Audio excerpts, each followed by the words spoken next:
dry.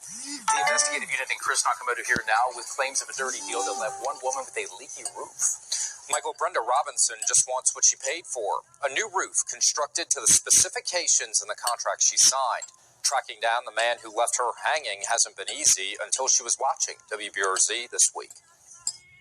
The men didn't understand me, so I just had to use cut. Brenda Robinson's Monticello home is one where she shared the happiest of memories with family and friends. It was hot, but he just stuck a piece of wood up there, and as you can see, it's dry rot. But for the past year and a half, the way it looks is something she wishes she could forget, after she says she hired Frank Palma to replace her roof. I was at jury duty on this day, come home to observe that he was putting new shingles over the old shingles.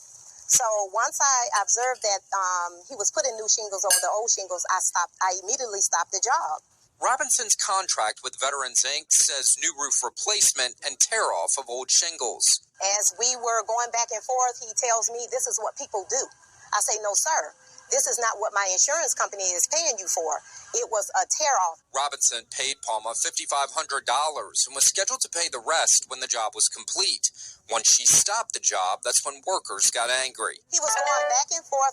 Of course, he was talking in Spanish, and I know they was cursing me out. I probably was everything but the child of God. They started throwing stuff. They bolted, and she hasn't been able to get him back. She filed a lawsuit last year, but no one has been able to locate Palma to serve him until he was taken into federal custody this week. This is the results of a nail over.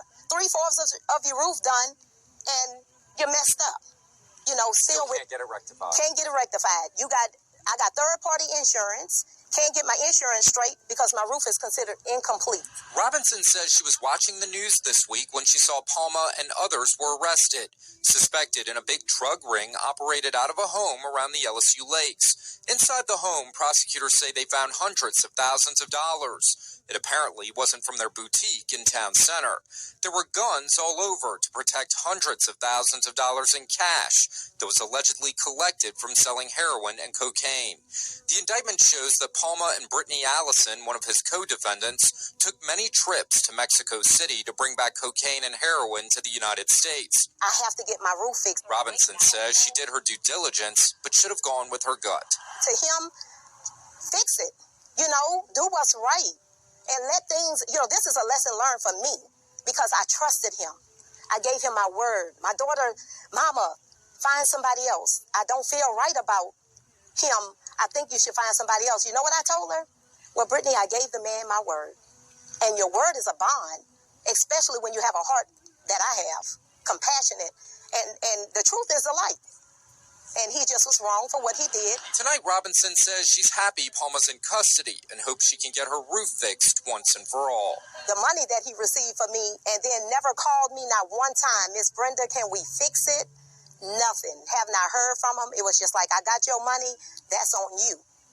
But what he's dealing with, that's a choice he made, and that's a choice that's something he gonna have to deal with. And, any questions dealing with that, that's for Frank, We contacted Palma's attorney who is representing him on the criminal matter. He declined to comment on the civil case. A judge ruled this week that Palma will remain locked up until the federal case goes to trial. Michael?